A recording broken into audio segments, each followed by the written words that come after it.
لگ رہی تھی. حدیث میں آتا ہے کہ ایک گرین رنگ کا ہرا بھرا درخت تھا جس کے اندر سے یہ آگ نما روشنی بھڑک رہی تھی. اگر آگ ہوتی تو وہ درخت کیا ہوتا؟ جل جاتا. وہ درخت جلا نہیں تھا. دیکھنے والے کو دور سے ایسا لگا کہ وہ آگ ہے جیسا، لیکن جب قریب جا کر دیکھا تو وہ آگ نہیں تھی. درخت کے پیچھے آگ کی طرح کی ایک روشنی تھی جی، نور تھا جی. اچھا جی، فمن حولہا، اور برکت ہے جو اس کے ارد گرد ہے. یعنی کہ اللہ نے اپنے آپ کو بابرکت ذات بھی تصور کیا، اور جو ومن حولہا جو اس کے ارد گرد ہے، اس کے ارد گرد کون تھے جس وقت؟ موسیٰ علیہ السلام تھے. تو اللہ نے موسیٰ علیہ السلام کو بھی بابرکت جانا. کیوں جی؟ اللہ اب ان سے کلام کرنے والے تھے اور یہ اللہ کے رسول تھے. دونوں کو اللہ تبارک و تعالیٰ نے بابرکت جانا. وسبحان اللہ، اور پاک ہے اللہ رب العالمین جو تمام عالمین کا پالنے والا ہے جی. یا موسیٰ، اے موسیٰ، انہو ان اللہ، بے شک میں اللہ ہوں، العزیز الحکیم جو غالب اور حکمت والا ہے. اس کو آگ نہ سمجھ، یہ میں اللہ ہوں. تبھی اسی بنا پر، کیونکہ اللہ تبارک و تعالیٰ نے موسیٰ علیہ السلام سے اسٹریٹ ہم کلام ہوئے ہیں، اس لیے موسیٰ علیہ السلام کا لقب کیا ہے جی؟ کلیم اللہ ہے جی. ٹھیک ہے، اللہ نے ان سے کلام کیا ہے جی. ٹھیک ہے، اور پھر اللہ نے کیا کہا؟ وَأَلْقِ عَصَاكَ، آپ پھینکیں اس ڈنڈے کو. فَلَمَّا رَآهَا، پس جب انہوں نے دیکھا، تہتز، کہ وہ ڈنڈا حرکت کر رہا ہے، اور حرکت کرتے کرتے کیا ہوا؟ کأنہا، کہ گویا وہ ہو گیا، جانن، ایک بہت بڑا اژدہا. جان عربی میں سانپ کی موٹی اور بڑی قسم کو کہتے ہیں، جس کو ہم عام انڈرسٹینڈنگ میں اژدہا کہہ سکتے ہیں جی. ٹھیک ہے جی، تو وہ ایک بہت موٹا اور بڑا سانپ بن گیا. جب یہ چیز بنی تو کیا ہوا؟ واللہ، پیچھے ہٹ گئے، مدبرن، پیٹھ کرتے ہوئے. موسیٰ علیہ السلام پیٹھ پیچھے کر کر دوڑ پڑے وہاں سے. ولم یعقب، اور پلٹ کر بھی نہ دیکھا. یہ ہم پہلے بھی سن کر آئے کہ انبیاء کرام کیونکہ بشر ہیں، اور یہ ایک نیچرل فطرتی کیفیت ہے خوف کا آ جانا، کہ بھی جس جھنڈے کو سامنے پھینکا ہے، چاہنے کہ ایک بڑا سانپ آ جائے تو اب کوئی گلے تو نہیں لگائے گا اس کو کہ ہاں بھی ویلکم. ایک دم ایک ہلکا سا خوف آئے گا کہ بھئی یہ تو سانپ ہے، اژدہا ہے. تو خوف کے اس ایک بشر ہونے کے ناطے جو خوف آتا ہے، اس کی بنا پر یہ فوراً پیچھے ہٹ گئے اور پیچھے مڑ کر بھی نہ دیکھا. تو پھر کیا ہوا؟ اللہ تبارک و تعالیٰ نے آواز لگائی، یا موسیٰ لا تخف، موسیٰ خوف نہ کھائیں.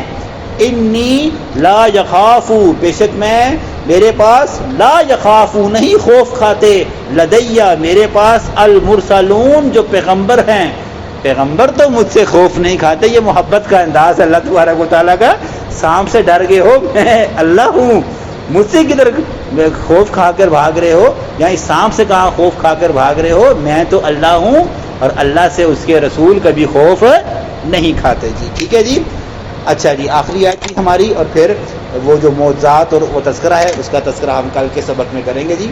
الا من ظلم، سوائے اس کے جو ظلم کرے، ثم بدل، اور پھر تبدیل کر دے اس ظلم کو، حسنن، نیکی سے. یا پیچھے بھی سنتے آئے ہیں، اللہ تبارک و تعالیٰ نے اپنے عقل مند بندوں کی نشانی بھی بتائی ہے.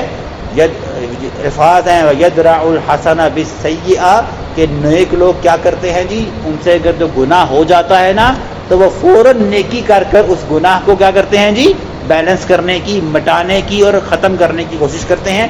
یہیں پر اللہ تبارک و تعالیٰ نے فرمایا کہ جن لوگوں سے ظلم ہو جائے، گناہ ہو جائے، سرکشی ہو جائے، پھر وہ اچھائی اور نیکی کے ساتھ اس ظلم کو ختم کر دیں. اس سے مراد شرک بھی ہے، کہ اگر وہ شرک کرتے تھے، کیونکہ ان شرکا لظلم عظیم، کہ وہ اگر مشرک تھے تو انہوں نے ایسی توبہ کی کہ اپنے عقیدے سے شرک کو صاف کر دیا. اور اس سے مراد وہ تمام خطائیں اور وہ تمام گناہ ہیں جو ایک مومن سے ہو جاتے ہیں. ہاں، اگر فوراً اسے خیال آ جائے اور وہ خوف کھاتے ہوئے، روتے ہوئے اللہ سے صدقے دل سے معافی مانگے، صدقہ کرے، 2 رکعت نماز پڑھے، ٹھیک ہے، اس گناہ کو نیکی کر کے تبدیل کر دے، بعد سوء، یعنی اس گناہ کے بعد، تو اللہ نے کہا فإنی غفور الرحیم، بس میں بڑا غفور ہوں، بڑا رحم کرنے والا ہوں. اور سورہ انبیاء ہے غالباً جہاں پہ اللہ نے بتایا کہ ہم تو اس لیے اپنی آنکھ سے آنسو بہاتے ہیں کہ اللہ ہمارا گناہ معاف کر دے. اس صورت میں اللہ نے فرمایا کہ تمہاری آنکھ کا آنسو اور تمہارا اخلاص اللہ کو اتنا پسند ہے, تم نے گناہ مٹانے کے لیے توبہ کی, ہم نہ صرف تمہارا گناہ مٹا دیں گے بلکہ اس کو نیکی سے تبدیل کر دیں گے. اللہ ہمیں ایسی ہی توبہ کرنے کی توفیق عطا فرمائے جو ہمارے گناہوں کو معاف بھی کرے اور نیکیوں میں تبدیل کر دے. اقول قولی ھذا استغفر اللہ.